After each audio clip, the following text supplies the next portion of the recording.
Hello my dear student, welcome back to my YouTube channel. So बच्चों, आज का हमारा ये सेशन होगा बीएससी के फिफ्थ सेमेस्टर के लिए। ठीक है, तो बीएससी के फिफ्थ सेमेस्टर के लिए स्टूडेंट के लिए हमने क्या किया कि जो प्रीवियस वीडियो में हमने केमिस्ट्री ऑफ मेन ग्रुप को अच्छे से फिनिश किया। ठीक है, जहाँ से जितनी भी पॉसिबिलिटी थी क्वेश्चन बनने की, जो भी हमारे सिलेबस में इंक्लूडेड था, सबको हमने प्रॉपरली डिस्कस किया।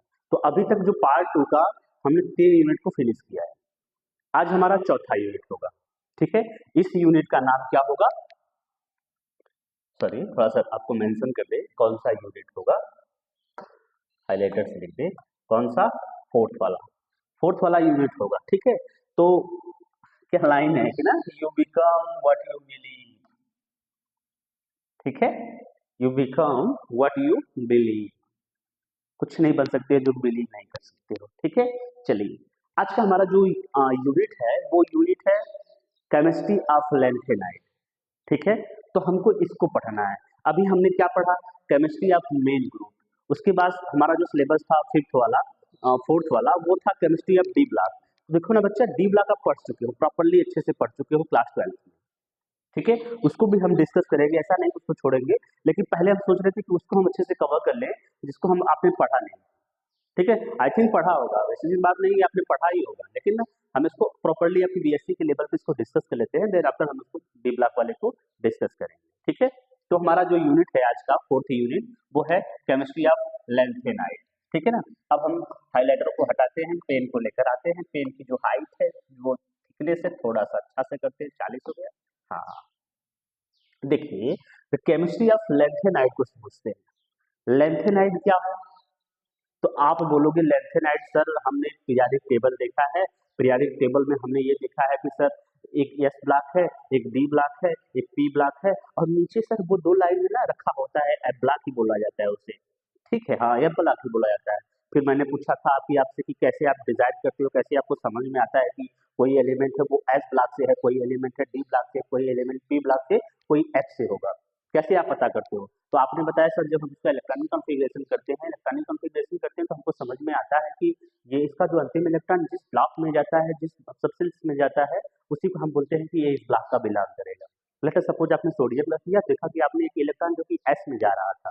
ठीक है, तो आपने उसके हिसाब से आपने बोला कि ये सर एस ब्लॉक का एलिमेंट है। तो एस ब्लॉक भी बटा हुआ था दो भाग में। ठीक है ना, एल्कली एल्कलाइन अर्थ मेटल बटा हुआ था। यही सब चीजें आपने पढ़ के आए। तो वैसे ही सोचिए कि अगर एफ ब्लॉक की बात कर रहे हैं, लैंथेनाइड की बात कर रहे हैं, एफ ब्लॉक की बात कर रहे हैं, तो जिसमें जब इसका इलेक्ट्रॉनिक कॉन्फ़िगरेशन करोगे, तो अंतिम इलेक्ट्रॉन किसमें जाएगा? एफ ऑर्बिटल में जाएगा। ठीक है ना, तो अंतिम इलेक्ट्रॉन एफ ऑर्बिटल में जाएगा, तो इसलिए हम कहेंगे एफ ऑर्बिटल एफ ब्लॉक का एलिमेंट है। ठीक है, तो इसे बाहर रखा गया है, साइड रखा गया है। बता देखिए आपको कैसा क्या हिस्सा है। ठीक है ना, तो लैंथेनाइड क्या होता है, चलिए हम प्रोसेस से समझते हैं। आपको एक क्वेश्चन पहले बोल देते हैं कि देखो, लैंथेनाइड में जो एल है, लैंथेनम है, वो तो उसका जो इलेक्ट्रॉन एफ ऑर्बिटल में नहीं जाता है, उसका तो 3D और अब वो 6D और 5D और 6D और 5D में रह जाता है। तो ऐसा बताओ क्यों ऐसा होता है, रीजन क्या है? ठीक है, तो उसी रीजन को हमको पढ़ना है केमिस्ट्री। ठीक है, तो प्रॉपरली आप पेन कॉपी जो भी कुछ है ऐसे से लेकर बैठ जाइए बच्चा। और इसके बाद हम एक अच्छा वाला आपको मॉडल पेपर जनरेट करेंगे। कम से कम 4 से 5 मॉडल पेपर देंगे, फिर उसके बाद उसके आप रेडी करिएगा। उससे ज्यादा क्वेश्चन बाहर आ ही नहीं सकता, इतना तो गारंटी है बीएससी के लेवल पे। ठीक है, चलिए हम समझते हैं क्या लेंथेनाइड क्या होता है। लेंथेनाइड इसको देख लेते हैं, थोड़ा थिकनेस और बढ़ा लेते हैं। देखिए, lanthanides are F block element where the electrons are added to the 4f subshell, in the sense कि जो इलेक्ट्रॉन्स है वो 4f सबसेल्स में इंटर हो रहा है, and they show similar chemical property. और वो chemical property mainly the 3 plus oxidation. इसका ऑक्सीडेशन कैसा होता है बच्चा? +3। ठीक है ना, और इसका जो अंतिम इलेक्ट्रॉन है वो किसमें जा रहा है? 4f सबसेल में जा रहा है, जिसकी वजह से हमें लेंथेनाइड्स को कहते हैं कि किसका है, तो आप बोलते हो सर ये एफ ब्लॉक का एलिमेंट है। ठीक है, चलिए इसको हम प्रॉपर समझते हैं कैसे, पीरियाडिक टेबल को देखकर। एक अच्छा सा पीरियाडिक टेबल लिए हैं जो आपको दिख रहा होगा ना। हाँ, इसे देखो, ये एस ब्लॉक का है, ये किसका है? डी ब्लॉक का है, ये किसका है? पी ब्लॉक का है, और नीचे वाला किसका है? एफ ब्लॉक का है, लेंथेनम। ठीक है ना, C E P R N D P M S M U E U GD TB DY HOERTMYBLU। ठीक है, तो यही है। कितना है? 1 2 3 4 5 6 7 8 9 10 11 12 13 14। 14 तो मुझे याद था, लेकिन आपको गिनवाना बड़ा जरूरी था बच्चा। ठीक है, 14 एलिमेंट हैं इसके पास, एफ ब्लॉक के पास, स्पेशली एफ ब्लॉक के पास।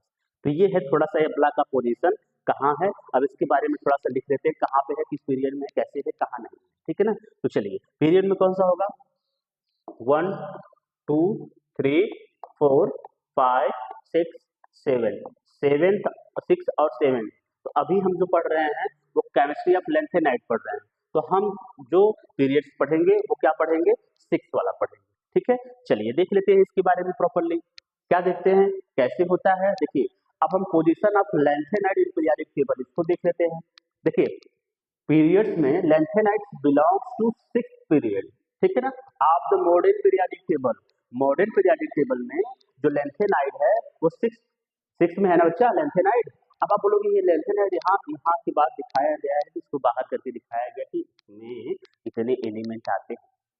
ठीक है, चलिए अब समझाते हैं। दूसरा, ये ब्लॉक कौन सा है? They are F block element, कोई डाउट नहीं है। फिर because the electron are progressively filled to F orbital, मतलब धीरे धीरे, पहले 0 से स्टार्ट होता है, 0 फिर 1। आप बोलोगे 0 इलेक्ट्रॉन भरा जाता है एफ ऑर्बिटल में, दिखाया जाता है।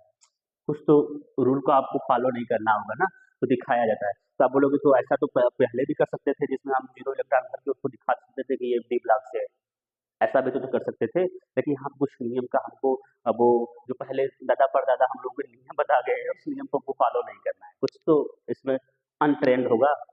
अगर अनट्रेंड नहीं होता तो ये बाहर जाके रहते, आप ही बताओ कि बाहर जाके रहते। चलो देखो क्या देखना है बच्चा, ब्लॉक तो पता लग गया, ग्रुप हमको देखना है। Lanthana do not belongs to any special group या स्पेसिफिक ग्रुप।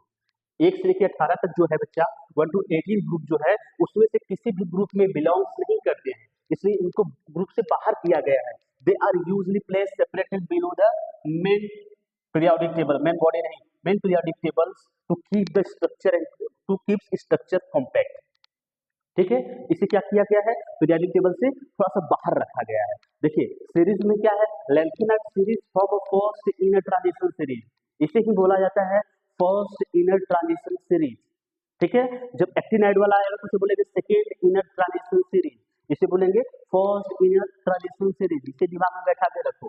ठीक है, अब देखो रेंज ऑफ एलिमेंट, अब इसका रेंज कहाँ से कहाँ तक है? तो देखिए सेरियम से कहाँ तक होगा? ल्यूटेरियम तक 58 से 71 तक होगा, एंड लेंथेनम 57 तक होगा। ठीक है, फॉलोइंग द, अब देखो बच्चा इसको हम समझा देते हैं इन शॉर्ट में क्या कहना है आपको। देखो लेंथेनाइड एफ ब्लॉक एलिमेंट है, वो 6 पीरियड से रखता है, forming first inner transition series कहा जाता है, जो इफेक्ट होता है where 4 F orbital are progressively filled, मतलब धीरे धीरे ग्रेजुअली धीरे धीरे बढ़ा जाएगा। They are placed separately below the main periodic table, उसे क्या है पीरियोडिक टेबल के नीचे सेपरेटली मतलब अलग से रखा गया है। नो डाउट, अभी तक तो नो डाउट है। चलिए लेंथेनाइड की सीरीज में हम उसके नेम को, सैंबल को, atomic number, approximate atomic mass को हम देखते हैं अच्छे से ना। चलिए देखिए सीरियल नंबर से हम देखेंगे, 14 ठो होगा। देखिए lanthanum, cerium, praseodymium, neodymium, promethium, samarium, gadolinium, terbium, dysprosium, holmium, erbium, लुथोनियम, इटरबियम, लुटेनियम। ठीक है ना, तो यही है 14 ठो, आपको इसको याद करना होगा। ठीक है ना, देखो ये लेंथेनम, सीरियम, प्रोसेडियम, नायोडियम, प्रोमेथियम। जो प्रोमेथियम होता है वो क्या होता है? रेडियो एक्टिव होता है। Samarium, europium, gadolinium, terbium, dysprosium, holmium, erbium, लुथोनियम, इटरबियम, लुटेनियम। इसको आपको प्रॉपर याद करना होगा। अब देखो ये वैसा नहीं है, इससे कुछ सिधाई होता है लोगों में ना, ऐसा नहीं कि आपको जो ब्लॉक्स पढ़े होके आए होंगे, जैसे सोडियम का होता है, लिखा जाता है या बोला जाता है सोडियम, यही ना, तो उसकी कहानी अलग होती है ना। लेकिन यहाँ पर बस अगर आपको नाम हो गए, याद हो गया, आप बोल दोगे। Samarium, praseodymium, neodymium, promethium, samarium, gadolinium, terbium, dysprosium, erbium, ytterbium, lutetium, lanthanum. तो इसमें क्या है बच्चा, आपको जो नाम है ना उसका नाम का पहला वर्ड इसमें मैक्सिमम मिल जाएगा। देखो आपको इसको याद करना होगा, ऐसा नहीं कि इसको हम मना कर देते, नहीं हमको नहीं याद करना है। ठीक है, देखिए लेंथेनम क्यों याद करना होगा, क्योंकि आप ऐसा दे करना, आप ऐसा देखकर फालतू बवालों से बच जाएंगे, तो सिंपली इसका नाम देखकर साइड में हो जाएंगे, क्वेश्चन से अटेम्प्ट कर लेंगे इसका। ठीक है, चलिए लेंथेनम, सेरियम, प्रोसेडियम, लेंथेनम का एलेन, सेरियम का Ce, प्रोसीडियम का Pr, नायोडियम का Nd, प्रोमेथियम का Pm, सेमेरियम का Sf, यूरोपियम का Eu, गैलोलीनियम का Zd, टर्बियम का Tb, डिस्प्रोसियम का Dy, होल्नियम का HO, इर्बियम का Er, थूलियम का Tm, इट्रिबियम का Yb, लुटेडियम का Li। सबका एटॉमिक नंबर देख लीजिए, सबका एटॉमिक नंबर क्या है, देखिए वापस से lanthanum 57, cerium 58, praseodymium 59, neodymium 60, promethium 61, फिर उसके बाद samarium, europium, gadolinium, terbium, dysprosium, holmium, erbium, thulium, ytterbium ytterbium ytterbium ytterbium बोला था, इट्रिबियम, और इसका 71। और देखिए सबका अप्रोक्सीमेट एटॉमिक मास भी लिखा हुआ है। तो एटॉमिक नंबर, सिंबल और इसका नाम, 14 एलिमेंट है, सबको याद रखना होगा, ठीक है ना। लैंथेनम से स्टार्ट करिए, samarium, europium, gadolinium, terbium, dysprosium, होल्नियम, इट्रिबियम, लुटेडियम, इसको अच्छे से प्रोसेस बोलना होगा, ठीक है। चलिए अब हम समझते हैं किसके बारे में, इलेक्ट्रॉनिक कॉन्फ़िगरेशन के बारे में।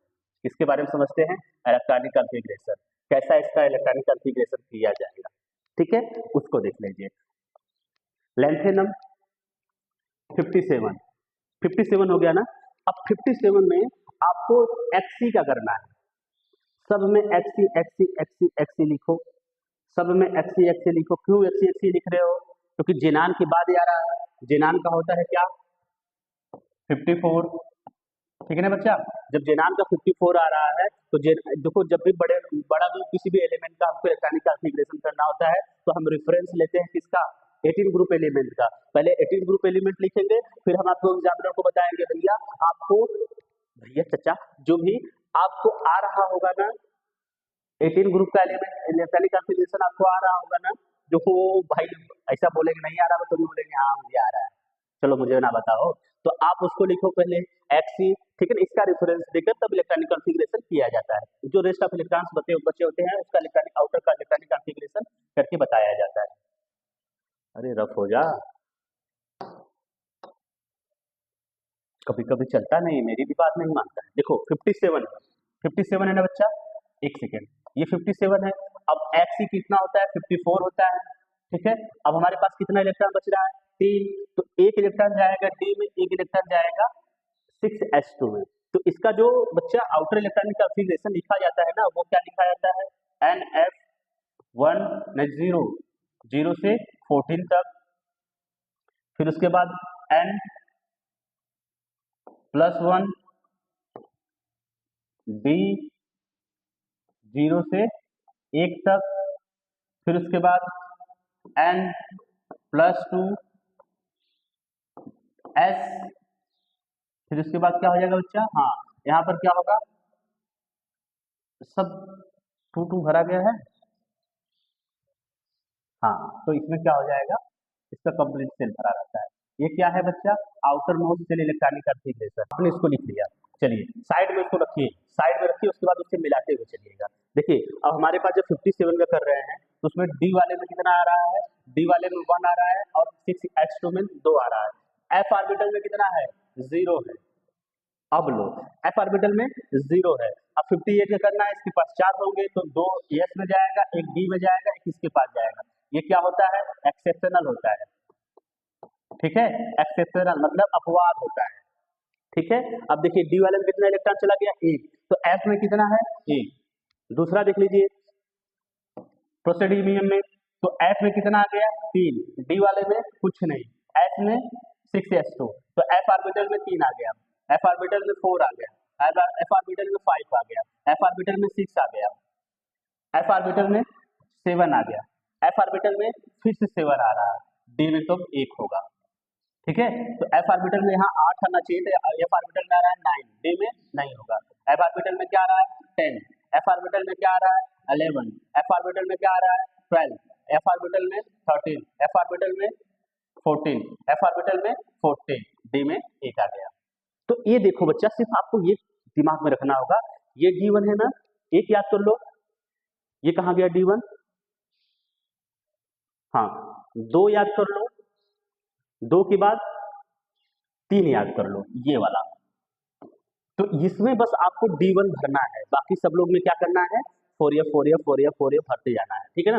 जब से जैसे D1 आ गया तो ऐसा मत करिए यहाँ 8 भरिएगा, क्योंकि देखिए यहाँ 7 भरा गया था तो यहाँ 8 भरना था ना, तो 8 नहीं भरा गया, 8 वाला तो ये ले लिया तो यहाँ 9 भरा जाएगा ना। तो ऐसा ट्रिक लगा के करो, पेन कॉपी बैठोगे लेकर ना तो ट्रिक समझ में आएगा, ठीक है। इसके ऊपर पेन कॉपी भी करना होता है, हम लोग बड़ा इजीली कर लेते हैं, क्यों, क्योंकि किसी के सिस्टम याद किए होते हैं कि सिस्टम क्या याद करना है, आपको ये लिखना है D1 का, फिर ये D1 का देखना है, गैंडोलियम का देखना है, फिर उसके बाद सेमेरियम का देखना है, फिर सेरियम का देख लेंगे तो आपको पूरा क्या हो जाएगा, क्लियर हो जाएगा। बाकी इनका तो यार 0 लिखना है, ठीक है ना। इसीलिए पूछा जाता है कि लैंथेनम के f ऑर्बिटल में तो इलेक्ट्रॉन होता नहीं है, क्यों, इसे हम f ब्लॉक का एलिमेंट मानते हैं। रीजन क्या है, तो रीजन क्या है, क्योंकि बताया जाता है लैंथेनम से के बाद सीरियम से ही इलेक्ट्रॉन की फिलअप स्टार्ट होती है, ठीक है ना। वो लगभग आयनिक रेडियाई, ठीक है ना, प्रॉपर्टी लगभग लैंथेनम और सीरियम की समान मानी जाती है। और लैंथेनम क्या होता है, लैंथेनम स्टार्टिंग एलिमेंट होता है, शुरुआत के एलिमेंट होता है। सिर्फ इनका जो केमिकल प्रॉपर्टी आयनिक रेडियाई लगभग समान मानी जाती है, इसीलिए इसे एफ ब्लॉक एलिमेंट में रखा गया, रखकर एफ इज इक्वल टू 0 रखा गया, ठीक है। फिर एफ में 0 इलेक्ट्रॉन भरा गया। तो इलेक्ट्रॉनिक कॉन्फ़िगरेशन जब आप पेन कॉपी पे रखिए ना, पेन कॉपी पे करिए तो आपको 3 बात याद रखनी है। 3 क्या बात याद रखनी है, इनको याद रखना है जो अपवाद टाइप के हैं, और इनको याद रखना है, और क्या रखना है, इनको याद रखना है। इनको याद कर लेंगे, इलेक्ट्रॉनिक कॉन्फ़िगरेशन कर लेंगे, ठीक है, कोई दिक्कत नहीं इलेक्ट्रॉनिक कॉन्फ़िगरेशन करने में। चलिए इंपॉर्टेंस में क्या है, थोड़ी सी जो बात है, lanthanum magnetic field 4f orbital में भरे जाते हैं इलेक्ट्रॉन, किसमें भरे जाते हैं, 4f में। फिर देखो मोस्ट हैव द कॉन्फ़िगरेशन, सबसे ज्यादा कॉन्फ़िगरेशन ए वाला है, ठीक है ना। बट फिर एक्सेप्शन, कुछ एक्सेप्शन है, कौन कौन सा, 3 वाला है, जिसमें डी वाले में 1 इलेक्ट्रॉन होगा, जब डी वाले में 1 इलेक्ट्रॉन है कम करके एफ में भर दीजिए ना, कम करके एफ में भर दीजिए, आपका हो जाएगा। फिर देखिए 4f ऑर्बिटल को इनर इलेक्ट्रॉन शेल्स कहा जाता है, so they do not affect the chemical behaviour, that's why the all elements have the similar chemical property. देखो ये 4f क्या होता है, इनर होता है, इनर मतलब उसके बाद डी वाला होगा, उसके बाद एस वाला होगा, तो एफ वाला अंदर होता है। अंदर मतलब आपका पास देखो न्यूक्लियस है बच्चा, तो न्यूक्लियस है ना आपके पास, तो ऐसा क्या होता है, एक होता है, फिर दूसरा क्या होता है, ये होता है, तीसरा क्या होता है, ये होता है। तो ये बताते हैं कि एफ ऑर्बिटल वाला ये है, फिर ये जो है वो किसका है, डी का है, फिर एस का बाहर होता है, तो इसलिए सब लोग बाहर रहते हैं, तो ये इनर्ट सेल होता है। अब देखो आपको पता है कि जो केमिकल बिहेवियर, जो भी चीज इम्पैक्टेबल वो होता है किसी एलिमेंट के लिए, वो सब चीजें आउटर मोस्ट सेल के इलेक्ट्रॉन करते हैं, तो आउटर मोस्ट सेल का इलेक्ट्रॉन तो अंदर है, ये कहाँ करने जाएगा। तो जितनी भी केमिकल और फिजिकल प्रॉपर्टी होती है वो सिमिलर मानी जाती है, ठीक है ना, यही रीजन है सिमिलर मानने का। चलिए ये देखो भी दिखाएंगे इसके बारे में, ठीक है। चलिए ऑक्सीडेशन स्टेट लिख लीजिएगा, लैंथेनाइट की जो ऑक्सीडेशन स्टेट है वो मैक्सिमम +3 में स्टेबल होते हैं, मैक्सिमम टू मैक्सिमम +3 में स्टेबल होते हैं। रीजन क्या है, देखो +3 में वही स्टेबल होंगे जिसमें क्या होगा, ओ यार कहाँ हम लिख रहे हैं, दिमाग मेरा कहाँ पे है। जैसे देखो बच्चे कहाँ गया, इसी को देख लो, इसी को देख लो। अगर देखो ऐसा है तो क्या होगा, इसमें से 2 इलेक्ट्रॉन तो ऑलरेडी बाहर निकाले जाते हैं, ठीक है, मैक्सिमम 2 इलेक्ट्रॉन बाहर निकाले जाते हैं, इसमें से क्या होगा +3, ठीक है, इसका भी होगा +3, और इसका भी कहाँ गया, डी वाला और इसका भी होगा +3, ठीक है। इनको बोला जाता है मैक्सिमम ये बाहर निकल जाएंगे, ठीक है। आइए हम ऑक्सीडेशन स्टेट को समझते हैं, कैसे ऑक्सीडेशन नंबर इसका निकलेगा, ठीक है। देखिए because they loss the 6s electron और 1 5d, और मैक्सिमम जिसको हम दिखा रहे थे आपको, मैक्सिमम क्या होता है 5d और 6s से इलेक्ट्रॉन को इजीली लॉस करते हैं। अब जिसको देखो how some element also show +2 +4 oxidation due to the extra stability of the half filled and completely filled. तो क्या होगा बच्चा, जैसे कि आपके पास 1 2 3 4 5, तो भी कम हो जा रहा है 6, अब 7 हो जाएगा ना। देखो बच्चा 1 2 3 4 5 6 7, यही 7 लोग है ना, 7 है, तो ये सब लोग, सब इलेक्ट्रॉन जो है ना एक ही डायरेक्शन में है, सब इलेक्ट्रॉन एक ही डायरेक्शन में है। अगर हम ऐसा बोले,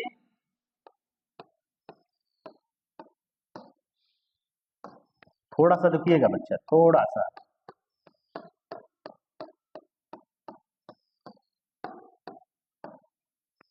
अब हम आपसे बोले which is more stable between two orbitals like that, इसको देख लीजिए, ये क्या है, आप बोलोगे सर इसमें इलेक्ट्रॉन ज्यादा है तो ज्यादा स्टेबल होना चाहिए, यही बोलोगे ना।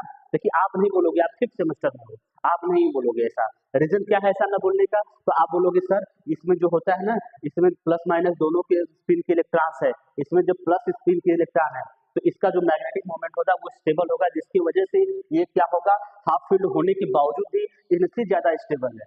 सब वर्ग सबका है अपवर्ड डायरेक्शन में, ठीक है ना। तो यही रीजन है कि वो हाफ फील्ड स्टेबल होना चाहता है और कंप्लीटली फील्ड तो स्टेबल होगा ही होगा। तो उसके लिए क्या करेगा, हो सकता है उसको जरूरत पड़े 2 इलेक्ट्रॉन बाहर निकालने का, हो सकता है उसको जरूरत पड़े 4 इलेक्ट्रॉन बाहर निकालने का, जिससे वो स्टेबिलिटी को गेन कर सके। तो इसमें आपने क्या पढ़ा, अभी आपने पढ़ा है कि लेंथेनम के लेंथेनाइड्स के एलिमेंट्स को क्या नाम है, लेंथेनाइड के एलिमेंट्स के इलेक्ट्रॉनिक कॉन्फ़िगरेशन क्या है, लेंथेनाइड के एलिमेंट्स के ऑक्सीडेशन स्टेट को हम देख रहे हैं। चलिए इसको देख लीजिए, जैसे देखो लेंथेनम प्लस 3 में स्टेबल होता है, जिसमें क्या होता है, एफ में कितना होता है, 0 इलेक्ट्रॉन्स होते हैं। सेमेरियम क्या होता है, सेरियम में +3+4, ये +4 में ज्यादा स्टेबल होता है, जिसलिए F4 में क्या होता है, 0 इलेक्ट्रॉन्स आते हैं। आप इलेक्ट्रॉनिक कॉन्फ़िगरेशन को करके समझ के साथ में चलिएगा, ठीक है ना। ये +3+4 में होता है, क्यों, क्योंकि +4 लेस स्टेबल होता है, +3 में ज्यादा स्टेबल होता है। अब देखो +3 मैक्सिमम स्टेबल होता है, और +3 में ये भी स्टेबल होता है, +3 में स्टेबल होता है, +2 में स्टेबल होता है। रीजन है क्योंकि हाफ फील्ड हो जाता है इसका, ठीक है ना। यूरोपियम का देख लीजिएगा, इसको अपने इलेक्ट्रॉनिक कॉन्फ़िगरेशन को पास रख कर इसको देखिएगा, +3 में ज्यादा होता है, +4 में होता है, +4 में क्योंकि होता है पॉसिबल हाफ हो जाता है ना, हाफ फील्ड हो जाता है। एफ में 7 इलेक्ट्रॉन्स हो जाते हैं। यहाँ पर देख लिए +3 ज्यादा स्टेबल होता है, +3 ज्यादा स्टेबल होता है। यहाँ पे +2 स्टेबल इसलिए होता है क्योंकि एफ में 14 इलेक्ट्रॉन भरे जाते हैं। तो मैक्सिमम जिसकी ऑक्सीडेशन स्टेट कितना है, +3। बस जितना वो क्या बोलते हैं एक्सेप्शनल है, उसको आप देखिए, ध्यान से रखिएगा, वो फॉलो नहीं करेंगे, बाकी सब लोग +3 करेगा, ठीक है। ठीक है, अब एक तो बच गया लुटेटियम का +3 होगा, ज्यादा स्टेबल होगा क्योंकि F14 कॉन्फ़िगरेशन आएगा, ठीक है। चलिए देखिए, +3 यूनिवर्सल ऑक्सीडेशन स्टेट होता है, जबकि +2 तो SMEUTMYB क्योंकि स्टेबल कॉन्फ़िगरेशन रखना चाहते हैं, ठीक है। +4 क्यों दिखाता है, क्योंकि दिखाते हैं क्योंकि इस पर 0 और 4 स्टेबिलिटी की दिक्कत होती है, वही दिखाते हैं। All lanthanide are trivalent, okay, so extra ability due to the half filled full filled F orbital. But अब इसमें जो कोई ये लोग है ना, सब लोग एक्स्ट्रा स्टेबिलिटी दिखाने के लिए ये रूल को फॉलो नहीं करते, बाकी सब लोग कितना होता है बच्चा, ट्राइवैलेंट होता है, ठीक है। चलिए हम ये इंपॉर्टेंट है, आयनिक रेडियाई, ठीक है, ionic radii of the lanthanide. तो आयनिक रेडियाई कहते हैं किसे है, तो आप बोलते हो सर आयनिक रेडियाई उसे कहते हैं न्यूक्लियस से जो बाहर का इलेक्ट्रॉन होता है उनके बीच के डिस्टेंस को हम कहते हैं आयनिक रेडियाई। लेकिन यहाँ तो कहानी उल्टा है, कैसा है, जो बाहर का इलेक्ट्रॉन है वो तो अंदर है, जो अंदर का इलेक्ट्रॉन वो बाहर है। अब बताइए कैसे क्या करना होगा, तो इसमें देखिए, पहले देखिए डिफिनेशन क्या है, ionic radius of the lanthanide ion is distance between the nucleus and the outermost shell of the shell of in the L+ ion, ठीक है। आयनिक रेडियाई में क्या होगा, Ln लेंथेनम के लेंथेनाइड के 3 पॉजिटिव से वहां से और सेंट्रल के न्यूक्लियस के बीच की दूरी को हम बोलते हैं, क्या बोलते हैं, आयनिक रेडियाई, ठीक है ना। आप समझिएगा मेरी बात को ध्यान से, यानी कि एक छोटा सा टर्म आएगा वो सबसे ज्यादा इंपॉर्टेंट होगा। लेंथेनाइड जनरली ट्राई पॉजिटिव होते हैं, सब मेनली क्या होगा, अब देखो उसके हिसाब से हमको पढ़ते हैं, ठीक है। सब लोग हम समझते हैं कि L से ल्यूटेटियम तब लेंथेनम से ल्यूटेटियम का तब वो जो ऑक्सीडेशन स्टेट होता है क्या होता है, +3 होता है। अब हमको जाना है लेंथेनम से कहाँ पर, ल्यूटेटियम पे जाना है। तो एटॉमिक रेडियस हमको देखें कि इधर से इधर जाने में क्या होती है, तो हम देखे हैं कि बच्चा जब atomic radius left to right जाती है तो एटॉमिक रेडियस जो होता है वो एटॉमिक रेडियस क्या होता है, डिक्रीज होता है। ये तो नॉर्मल पैटर्न हम पढ़े हुए, ठीक है। जब हम अप टू डाउन जाते हैं एटॉमिक रेडियस क्या होता है, एटॉमिक रेडियस बढ़ता है। रीजन क्या है, क्योंकि उसका जो सेल है वो नंबर ऑफ सेल भी क्या होता है, बढ़ता है। ये कहानी है ना, लेकिन अब समझिए, इसका जो लेफ्ट टू राइट जाते हैं हम लेंथेनाइड में, इसका जो एटॉमिक रेडियस जो घट रहा है, इसके पीछे एक बहुत बड़ा रीजन होता है। वो रीजन है एक वर्ड, अभी आप देखिए कि लेंथेनम का जो 3 पॉजिटिव है उसका जो एटॉमिक रेडियस 1.06 है, एक रैंडमली लिखा गया है, रैंडम मतलब वो एग्जैक्टली वैल्यू लिखा गया है। सेरियम का 1.03 होता है, प्रोसेडियम का 1.01, नायोडीमियम का 0.99, प्रोमेथियम का 0.9, सेमेरियम का 0.96, यूरोपियम का 0.95, गैंडोनियम का 0.95, 0.94, टर्बियम का 0.92, डिस्प्रोसियम का 0.91, होल्मियम का 0.9, ठीक है ना, इर्बियम का 0.89, टर्बियम का थुलियम का 0.8, इट्रिबियम का 0.87, लुटेटियम का 0.85।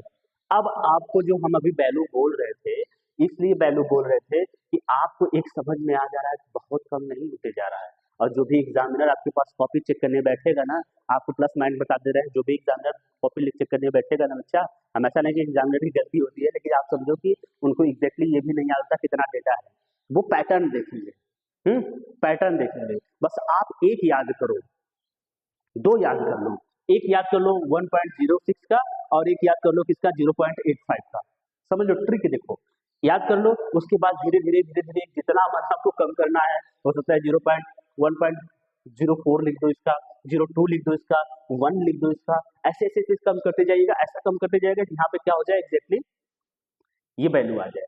तो आपको दो वैल्यू याद रखनी है। अच्छा चलिए, अच्छा ठीक है, याद रखिए, आपको अच्छे से पता है, ट्रिक हो गया याद करने का। अब इस ट्रिक याद करने का समझने का ये है कि हम देख रहे हैं कि ऊपर का रेडियस थोड़ा सा बड़ा है, ऊपर का रेडियस बड़ा है, जैसे जैसे हम लोग नीचे चले आ रहे हैं, नीचे मतलब देखो ये पीरियोडिक टेबल में ग्रुप में नहीं रखा रहता है, ये क्या होगा पीरियड में रखा रहता है, ठीक है बच्चा, वो क्या होता है लेफ्ट टू राइट इसमें जाया जाता है, तो बस आपको दिखाया जा रहा है कि ऊपर से नीचे, ठीक है, तो ये लेफ्ट टू राइट जा रहा है, तो लेफ्ट टू राइट जा रहे हैं, जैसे जैसे हम जा रहे हैं इसका रेडियस रेडियस रेडियस रेडियस घटते घटते घटते जा रहा है। तो थैंक गॉड कि ये इसके बाद नहीं था, नहीं तो ये रेडियस एकदम खत्म होकर टू सा हो जाता। ठीक है, चलिए इसके मैटर को समझ लेते हैं। ये जो रेडियस होता है वो धीरे धीरे धीरे धीरे कम हो रहा है। रीजन होने कम होने का एक वर्ड होता है लेंथेनाइट कंट्रैक्शन। अब ये लो नया वर्ड आ गया, आपको बता दें जो नया वर्ड आया है ना वो इतना इम्पोर्टेंट है कि आपको तीनों सेक्शन से किसी सेक्शन में मिलने वाला है। लिख लो हमसे, लिखवा लो हमसे, किसी पेपर वगैरह पे लिखवा लो, हम हमसे सिग्नेचर करवा लो, ठीक है ना, ये 110% आने वाला है। ओके ठीक है, चलिए इसका थोड़ा सा वो कर लीजिए बच्चा आप लोग, इसका रेडियस को लिख लो, हटाते हटाते हटाते, हाँ रेडियस को लिख लो जरा, तो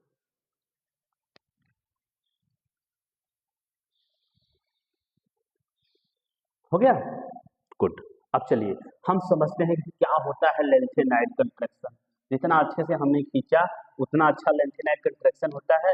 देखिए बच्चा, ये लेंथेनाइट कंट्रैक्शन क्या होता है, हम आपको एक बात बता दे रहे हैं। बताया लेंथेनाइट कंट्रैक्शन क्या होता है। लेंथेनाइट कंट्रैक्शन ये होता है कि जब, सुनो बच्चा, जब कोई छोटे बच्चों को आप मारते हो, आप दौड़ाते हो मारने के लिए ना, वो छोटा बच्चा मम्मी के पास चला जाता है। जब वो मम्मी के पास जाता है तो मम्मी क्या करती है, उनको पल्लू से अपने ढक लेती है।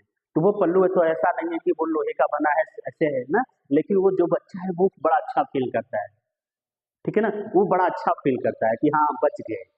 ऐसा तो नहीं है कि वो किसी मेटल का बना होता है या किसी का होता है कि अब कोई मारेगा तो उसको लगेगा नहीं, लेकिन उसको रियलाइज होता है कि अब हम बच गए, ठीक है ना। तो वो जो पल्लू होता है माँ का जो आंचल होता है, उसमें क्या होता है, वो शील्ड करती है। शील्ड मतलब बचाती है, किसको, बच्चे को बचाती है, किससे, बाहरी प्रभाव से। कौन से बाहरी प्रभाव से, जो मारने आ रहा है, बच्चा अपने आप को रिलैक्स फील करेगा। यही होता है लेंथेनाइट कंट्रैक्शन का मेन पोर्शन। लाइक कोई भी इलेक्ट्रॉन है वो न्यूक्लियस के प्रभाव से जैसे बचता है, तो इनर जो इलेक्ट्रॉन होते हैं वो शील्ड करते हैं। शील्ड मतलब उसको रक्षा करते हैं, रक्षा करेंगे तो बाहर वाला जो इलेक्ट्रॉन होता है ना वो न्यूक्लियस के प्रभाव से बच जाता है, ठीक है ना। तो रक्षा करने का जो ट्रेंड है वो है एस वाले जो होते हैं सबसे ज्यादा रक्षा करते हैं। फिर उसके बाद कौन करता है, पी वाला करता है। आप स्मॉल में लिखिएगा, हम इस बड़े में लिख रहे हैं ना। फिर उसके बाद कौन करता है, डी वाला करता है। फिर उसके बाद कौन करता है, एफ करता है। तो सोचो बच्चा, जो एफ वाला है ना, इसका रक्षा करने की जो पावर है, जो क्षमता है, वो क्या है, वो बेकार है। वो अच्छा से रक्षा नहीं कर पाएगा। जब वो अच्छे से रक्षा नहीं कर पाएगा, न्यूक्लियस बाहर इलेक्ट्रॉन को खींचेगा जोर से अपने अंदर। जब खींचेगा जोर से, तो जहां न्यूक्लियस पहले रहता है, जहां पॉसिबिलिटी होती है इलेक्ट्रॉन रहने की, वहां न रखकर वो क्या हो जाएगा, अंदर चला आएगा। यही रीजन होता है लैंथेनाइड कंट्रैक्शन का, ठीक है ना। डेफिनेशन अलग कहानी है। तो जो एस वाला होता है, अगर यस रहा तो सबको अच्छे से शिफ्ट कर लेगा ना। चलिए समझते हैं डेफिनेशन को, क्या इसमें लिया गया है। The gradual decreases in the size of lanthanide ion. Lanthanide ion की जो साइज है वो धीरे धीरे धीरे धीरे छोटी हो जा रही है due to poor shielding of 4f electron called the lanthanide contraction. जो F वाला इलेक्ट्रॉन्स है ना, जो 4f में इलेक्ट्रॉन्स है ना, इनकी पुअर शील्डिंग होती है, ये अच्छे से बचा नहीं पाते हैं ना, ये अच्छे से बचा नहीं पाते हैं। तो क्या होगा, जो इलेक्ट्रॉन होगा, जो न्यूक्लियस होगा, इलेक्ट्रॉन को खींच के अपने पास लेकर आना चाहेगा। जब वो खींच के लेकर आएगा तो हम समझाएंगे अभी, जब खींच के लेकर आएगा तो वो थोड़ा सा अपनी जो पोजीशन को चेंज करके न्यूक्लियस के पास चला आएगा। जब न्यूक्लियस के पास चला आएगा तो मामला बदल जाएगा। तो मामला बदल जाएगा तो देखिए, lanthanide contraction is the steady decreases, मतलब धीरे धीरे धीरे धीरे कम होना। अब in the atomic and ionic radius trivalent lanthanides ion as the atomic number increases lanthanum. जैसे जैसे लैंथेनम से एटॉमिक नंबर क्या होगा, एटॉमिक नंबर इंक्रीज होगा। जैसे लैंथेनम से एटॉमिक नंबर इंक्रीज होगा, ल्यूटेनियम तक जाएंगे, वैसे वैसे वैसे वैसे वैसे वो शील्डिंग इफेक्ट कम होता जाएगा। जब शील्डिंग इफेक्ट कम होता जाएगा, मामला बदलता जाएगा। जो हम सोचे रहेंगे कि हाँ एटॉमिक रेडियस बड़ा सा होगा, एटॉमिक रेडियस बड़ा नहीं होता, वो छोटा हो जाता है। तो लैंथेनम में, जो लैंथेनाइड्स में जो एटॉमिक रेडियस कम होता है लोगों का, एलिमेंट्स का, तो यहाँ पे माना जाता है सबसे बड़ा रीजन होता है क्या, वो लैंथेनाइड कंट्रैक्शन होता है। लैंथेनाइड कंट्रैक्शन किस पे डिपेंड करता है, आप बोलो शील्डिंग इफेक्ट पे डिपेंड करता है। शील्डिंग इफेक्ट का कैसे पता लगता है, आप बोलोगे SPDF, ये 4 लोग होते हैं ना, तो S वाला अगर पहले रहेगा वो ज्यादा शील्ड करता है, मतलब अच्छे से उसको ढकता है, अच्छे से ढकता है। P वाला थोड़ा सा लाइटली ढकता है, और D वाला थोड़ा सा उससे लाइट, F वाला तो एकदम बेकार होता है, ये बचा ही नहीं पाता है इस इफेक्ट को। किसके इफेक्ट को, न्यूक्लियस के इफेक्ट को। चलिए थोड़ा सा देख लीजिए बच्चा यहाँ पे, हाँ हाँ हाँ हाँ, देखिए दिस इज अ न्यूक्लियस, ये हमारा क्या है, न्यूक्लियस है। आप भी बोलो दिस इज अ न्यूक्लियस, छोटे बच्चे दिस इज अ न्यूक्लियस, आप भी बोलो दिस इज अ न्यूक्लियस। हाँ बच्चा, न्यूक्लियस के ये है inner p orbital, f orbital, फिर उसके बाद ये क्या है, इसके बाद d ऑर्बिटल होगा, फिर उसके बाद या तो s ऑर्बिटल होगा, ये बाहर वाले ऑर्बिटल है। अब देखो बच्चा, f वाला अंदर आ गया पहले, f वाले की शील्डिंग पावरिटी कम है, ये बाहर वाले इलेक्ट्रॉन को रक्षा कर ही नहीं पाएगा, तो ये न्यूक्लियस क्या करेगा, इनर आउटर वाले इलेक्ट्रॉन को खींच लेगा। इधर आओ, कहाँ जा रहे हो, इधर आओ, हाँ इधर आओ बच्चा, तुम भी आओ, तुम भी आओ। ये भाई साहब बड़ा कमजोर टाइप के होते हैं, जल्दी बचा उचा पाए नहीं होते हैं, इसीलिए हम क्या बोलते हैं, इसीलिए बोलते हैं यहाँ पे जो एटॉमिक रेडियस कम हो रही है ना, वो रीजन होता है। देखो पेंट्रेशन का दिया हुआ, पेंट्रेशन मतलब कि जो शील्डिंग इफेक्ट होता है एस में, पीएफ में repulsion between outer and inner shell, और इसमें दिखाया गया है। तो इतना सुंदर सा आप फिगर बना लीजिएगा, जितना सुंदर आप फिगर बनाएंगे ना उतना मस्त आप बना लेंगे, समझा लेंगे, उसको समझ में आएगा एग्जामिनर को कि हाँ बच्चा तो पढ़ा हुआ है, बच्चा कहीं से पढ़ा हुआ है कि लैंथेनाइड कंट्रैक्शन क्या होता है, ठीक है ना।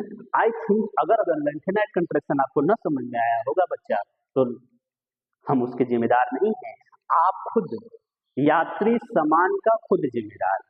तो यात्री यहाँ जो नहीं आ रहा है, तो यात्री उसके लिए खुद जिम्मेदार है। सोचो यात्री कि तुम्हारे पास ये क्या, सोचे सॉरी ये वैसे ही बस बोल रहे हैं, तुम्हारे पास ये क्या है, न्यूक्लियस है। न्यूक्लियस में अब जो इनर सेल है, वो इनर सेल भाई साहब F का है, F का इनर सेल है। अब ये पहले आ गए, तो बताया जा रहा है कि ये जो भाई साहब अगर पहले आ जा रहे हैं तो इनकी पावर नहीं है, इनको दूर रखो, इनकी क्षमता नहीं है कि ये उसको झेल पाएंगे। किसको झेलना है बच्चा, इसके इलेक्ट्रॉन, न्यूक्लियस के अट्रैक्शन को। न्यूक्लियस में होता है बहुत सारा पॉजिटिव इलेक्ट्रॉन, बहुत सारा पॉजिटिव इलेक्ट्रॉन होता है, ठीक है ना। बाहर वो पॉजिटिव इलेक्ट्रॉन नहीं, पॉजिटिव प्रोटॉन्स होते हैं, फॉरगेट सॉरी। हाँ देखिए यहाँ पे क्या है कि बहुत सारा पॉजिटिव हो गया, इलेक्ट्रॉन बाहर घूम रहे हैं, पॉजिटिव नेगेटिव बीच में अट्रैक्शन होगा, वो खींचेगा, आओ जाओ भैया, तो आपने पढ़ा होगा अपिगेंद्रबल सेंट्रीफ्यूगल फोर्स, तो आप बोलोगे सर उसके वजह से ऐसा हो रहा है, ठीक है ना। वहां तो होगा, वो कहानी अलग है, लेकिन यहाँ की कहानी ये है कि एफ ऑर्बिटल की वजह से, एफ ऑर्बिटल की जो पेंट्रेशन इन द सेंस की जो शील्डिंग पावर है वो कम होती है, जिसकी वजह से वो जो 6s के इलेक्ट्रॉन होते हैं और 5d के इलेक्ट्रॉन होते हैं खींचे जाते हैं, किसके द्वारा, न्यूक्लियस के द्वारा, चारों तरफ से खींचे जाएंगे। आ जाओ, कहाँ जा रहे हो आप लोग, आओ यार बैठो, कुछ चाय वगैरह पिया जाए, ठीक है ना। तो इनको खींच के चाय वगैरह पिलाने के लिए बैठाएगा, और बीच में ये चचा रहेंगे, चचा से डरने वाला कोई है नहीं, ठीक है ना, चचा से कोई नहीं डरेगा, ये अंदर चला जाएगा, जब अंदर आएगा बच्चा बच्चा ना, तो देखो तब जो साइज यहाँ पे हम लोग सोचे रहेंगे वो साइज थोड़ा सा भी अंदर आएगा बच्चा ना, बस मामला घबरा जाएगा। ऐसा नहीं होता है। देखो ये मत बोल देना तुम लोग कि यहाँ से इलेक्ट्रॉन चला गया न्यूक्लियस में एकदम कंप्लीटली, नहीं, उसकी जो साइज है वो छोटी सी दब जाती है, जिसे हम कंट्रैक्शन बोलते हैं। इसे कहते हैं लेंथेनाइड कंट्रैक्शन। मोस्ट इंपॉर्टेंट होता है इस यूनिट से, ठीक है ना। चलिए एक्सप्लेनेशन देख लीजिए। As we move across the lanthanide series, जैसे जैसे हम लेंथेनाइड सीरीज में जाते हैं, from lanthanum to lutetium, electron added to the successively 4f subshell, तो धीरे धीरे 4f सबसेल में इलेक्ट्रॉन धीरे धीरे ऐड किया जा रहा है। हाउएवर जबकि the 4f electrons have very poor shielding, 4f electron के जब तक क्या होगा, वेरी पुअर शिल्डिंग होता है। Effect because 4f orbitals diffuse deeply buried inside the atom, वो इनसाइड द एटम्स होते हैं। अब देखो due to this poor shielding the effective nucleus charge increase the across the series. अब पुअर शिल्डिंग की वजह से इफेक्टिव न्यूक्लियर चार्ज इंक्रीज होता है, तो वो खींच के रखेगा, ठीक है ना, खींच के अपने पास रखेगा। As the result the outer electrons pulled closer to nucleus, जिसकी वजह से जो आउटर इलेक्ट्रॉन है न्यूक्लियस के पास से रहते हैं, लीड्स टू ग्रेजुअल डिक्रीजेस, धीरे धीरे धीरे धीरे धीरे एटॉमिक रेडियाई क्या हो जाती है, एटॉमिक एंड आयनिक रेडियाई क्या होती है, धीरे धीरे स्लो हो जाती है। इसी को हम कहते हैं लेंथेनाइड कंट्रैक्शन। क्या कहते हैं, लेंथेनाइड कंट्रैक्शन। समझ में आया, इसको छाप लेना बच्चा अच्छे से। देखिए कॉम्प्लेक्स फॉर्मेशन ऑफ लेंथेनाइड, इसको समझना है। तो लेंथेनाइड की कॉम्प्लेक्स फॉर्मेशन की पॉसिबिलिटी बहुत कम होती है, साइज बड़ा होता है, साइज बड़े होने की जो पॉसिबिलिटी होती है कम होती है। तो आपने भी जो प्रीवियस वीडियो में पढ़ा था कि जेनान जो होते हैं एथिल ग्रुप एलिमेंट होते हैं, वो नॉन रिएक्टिव होते हैं, जिसे अक्रिय कहते हैं। लेकिन कुछ टेम्परेचर प्रेशर एक्स्ट्रा प्रेशर देने के बाद, एक्स्ट्रा टेम्परेचर एक्स्ट्रा प्रेशर देने के बाद उनको लग रहा है कि जो ये क्या बोलते हैं जेनान, उसमें अगर इनर्ट गैस में जो जेनान है वो रिएक्शन कर रहा है। आपको लग रहा था ना, हुआ था रिएक्शन, किया था रिएक्शन, ठीक है। अब इसमें देखिएगा ये बोल रहे हैं कि जो फॉर्मेशन ऑफ कॉम्प्लेक्स जो फॉर्मेशन होता है लेंथेनाइड में पॉसिबल नहीं है। देखिए complex formation, the ability of ion, anion to combine with the neutral atom or ion to form the coordinate compound, ठीक है ना। कंपाउंड बनाने के लिए क्या हो गए, आयन से क्या करेंगे, कंबाइन होंगे। Lanthanide generally less stable complex बनाता है, क्या बनाता है, लेस स्टेबल कॉम्प्लेक्स बनाता है compare to transition metal. Transition metal compare में क्या होता है, लेस बनाता है, because lanthanides ion are large size, large size होता है, लो चार्ज डेंसिटी होती है, जिसके वजह से ये क्या होता है कि जो स्टेबल होता है, स्टेबल कॉम्प्लेक्स बनाते, देखो कॉम्प्लेक्स बनाना मतलब स्टेबल होना ना, तो यहाँ पे जो कॉम्प्लेक्स बनाएगा वो स्टेबल नहीं होगा, किसकी तुलना में, ट्रांजिशन मेटल की। इसीलिए बताया गया आपको कि जो कॉम्प्लेक्स फॉर्मेशन होता है डी वाले से बेटर कुछ भी नहीं होता है, ठीक है। चलिए oxidation state and complex formation. Oxidation state आपको बताया गया +3 होता है, कुछ लोग +2 +4 दिखाते हैं, वो देखिए कॉमन। अब देखिए the ions high charge can form the complex, specially hard donor ligand. ये हार्ड डोनर लिगेंड रहेगा तो उसके साथ क्या करेंगे, कॉम्प्लेक्स बनाएंगे, या तो ऑक्सीजन या तो नाइट्रोजन, या तो कौन से ऐसे लिगेंड होंगे जिसके साथ कॉम्प्लेक्स बनाएंगे, EDTA ethylene diamine tetra acetic acid, फिर बीटा डाइकीटोन्स, ठीक है ना, ketonates, nitrates, sulphate, halide, oxalate, citrate, phosphate, amine, इनके साथ क्या करेंगे, ये कॉम्प्लेक्स बनाएंगे। नेचर ऑफ बॉन्डिंग, इनके बीच में जो बॉन्डिंग होगी मोस्टली आयनिक बॉन्ड्स होगा, ठीक है। 4f orbital are buried deep inside, ठीक है, they do not participate in bonding and overlap orbital in the one. अब इसमें देखो कॉम्प्लेक्स फॉर्मेशन पे जो चीजें थे वो यहाँ पे देख लो कि इसका जो कॉम्प्लेक्स फॉर्मेशन है कि ऐसा कंपाउंड बनेगा। सिंपली कॉम्प्लेक्स फॉर्मेशन में आपको यही लिखाना है कि ये स्टेबल नहीं होते हैं, ठीक है, 4 लाइन में लिखकर इसको टाइप कर देना है, ठीक है। अभी देख लो कॉम्प्लेक्स का एक दो कॉम्प्लेक्स आप याद कर लेने, इसको देख लीजिएगा, सिंपल है, इसको याद कर लीजिएगा, लेंथेनम का याद कर लीजिएगा, सेरेनियम का याद कर लीजिएगा, नायोडीन का याद कर लीजिएगा, सबके साथ लगाकर +3, देखो प्लस -3 -2 -3 रहेगा यहाँ पे, ठीक है, नहीं +3 रहेगा क्योंकि वो H2O है ना, H2O रहेगा तो +3 रहेगा। तो इसमें ऑक्सीडेशन नंबर प्लस इसमें लिखना है, ऑक्सीडेशन नंबर मेटल एक कॉम्प्लेक्स का नाम लिख लीजिएगा बस याद करने के लिए, ठीक है, इसमें कुछ समझाने की जरूरत नहीं है। अब इस जो स्टेबिलिटी ट्रेंड है वो देख लीजिएगा, जब जैसे हम LA से LU तक जाएंगे वो स्टेबिलिटी धीरे धीरे बढ़ती जाएगी, स्टेबिलिटी क्या हो जाएगी, बढ़ती जाएगी। तो एटॉमिक रेडियस जो हो जाएगा वो घटता जाएगा। चार्ज डेंसिटी जब एटॉमिक रेडियस देखो बच्चा, एटॉमिक रेडियस जब क्या होगा, एटॉमिक रेडियस घटेगा तो चार्ज डेंसिटी जो होगी वो बढ़ेगी, क्योंकि जिसके पास सब पास आएंगे ना। चलिए अब देखिए हमारा लास्ट टॉपिक है इस चैप्टर का, steric ammonium sulphate. Steric ammonium sulphate का फॉर्मूला याद कर लीजिएगा, स्टेरिक अमोनियम सल्फेट का फॉर्मूला ये है, ठीक है, इसको आप देख लीजिएगा क्या है, NH4, 4 है NH4, फिर स्टेरिक है, सल्फेट है, फिर सल्फेट की 4 है H2O। इसका फॉर्मूला याद कर लीजिएगा। सेक्शन ए में इसका फॉर्मूला पूछा जाता है। सेक्शन सी का क्वेश्चन आपका हो गया है, ठीक है। सेक्शन सी में आपको जो करना था वो आप कर चुके हैं, समझिए मेरी बात को। ये सेक्शन ए में कभी कभी रैंडमली इसका नेम और फॉर्मूला पूछा जाता है, जिसको आपको देना होगा, ठीक है। चलिए, इसका जो नेम है वो क्या है, अमोनियम सिरिक, अमोनियम आयन पहले लिखा गया, ठीक है ना, सिरिक सल्फेट डाइहाइड्रेट, ठीक है। आप ऐसा करोगे, इसका कॉम्प्लेक्स नेमिंग का वो कहीं से अलग से रूल वगैरह नहीं बनाया गया है, ठीक है ना। अमोनियम को रखा गया बाहर आयन से, ठीक है। अब सिरिक सल्फेट डाइहाइड्रेट सिंपल से इसका नाम लिखा गया है, ठीक है। इसका ऑक्सीडेशन नंबर +4 है, +4 में ज्यादा स्टेबल होगा सिरिक वाला, ठीक है ना। सिरिक में ज्यादा +4 में ज्यादा स्टेबल हो, इसलिए इसे कहा जाएगा सिरिक अमोनियम सल्फेट। अब रीजन क्या है इसको पढ़ने का, देखिए सिरिक में क्या होगा, इसमें जो आयंस रखे होंगे वो आयंस क्या है, सिरिक है, सल्फेट है, अमोनियम आयंस है और हाइड्रेट मॉलिक्यूल, वाटर मॉलिक्यूल का क्रिस्टलाइज फॉर्म में ऑक्सीडेशन स्टेट +4 होगा, ठीक है। मोस्टली स्टेबल होते हैं +4 में। प्रिपरेशन कैसे किया जाता है, प्रिपरेशन किया जाता है कि इसका ऑक्सीडाइजिंग फेरस सल्फेट का ऑक्सीडाइज कराएंगे with strong oxidising agent HNO3 में, तो ये क्या होगा, ये फेरस सल्फेट किसमें कन्वर्ट हो जाएगा, C+4 में, ठीक है ना। ये फेरस सल्फेट है, फेरियस सल्फेट मतलब CeSO4 का हम HNO3 के प्रेजेंस में हम क्या कराएंगे, ऑक्सीडाइजिंग कराएंगे एसिडिक मीडियम में, तो ये कन्वर्ट हो जाएगा किसमें, सिंपल सा कन्वर्ट हो जाएगा, किसमें बच्चा कन्वर्ट हो जाएगा आपका, ये एसिडिक मीडियम में सिंपल ये वाला कन्वर्ट हो जाएगा, ठीक है। सेरिक अमोनियम सल्फेट बना लेगा। चलिए, सेरिक अमोनियम सल्फेट, आप इसको फॉर्मूला लिख लीजिएगा, ठीक है। आप प्रॉपर्टी कलर देख लीजिएगा, हटाइए इसको, ऑक्सीडाइजिंग नेचर, इसका ऑक्सीडाइजिंग नेचर है कि C+4। अब इसमें एक इलेक्ट्रॉन इसको दिया जाएगा तो Ce+3 हो जाएगा, ठीक है। यूज क्या है ये इंपॉर्टेंट है। As an oxidising agent, oxidising agent के लिए यूज किया जाता है, बैरोमेट्रिक एनालिसिस के लिए यूज किया जाता है, फोटोग्राफी एंड डाई के लिए यूज किया जाता है, इनऑर्गेनिक केमिस्ट्री में यूज किया जाता है, ठीक है ना। ऑक्सीडेशन और अल्कोहल के लिए, oxidation of alcohol and phenols के लिए इसका यूज किया जाता है। रेडॉक्स रिएक्शन मतलब इसमें वो टाइट्रेशन, रेडॉक्स टाइट्रेशन भी इसका यूज किया जाता है, सिंपल सी बात है, टाइट्रेशन भी यूज किया जाता है।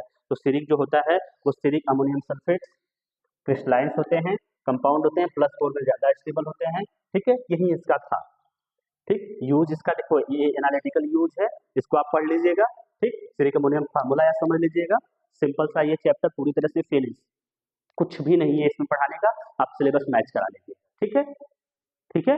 मिलते हैं नेक्स्ट वीडियो में नेक्स्ट यूनिट के साथ, ठीक है। Thank you so much.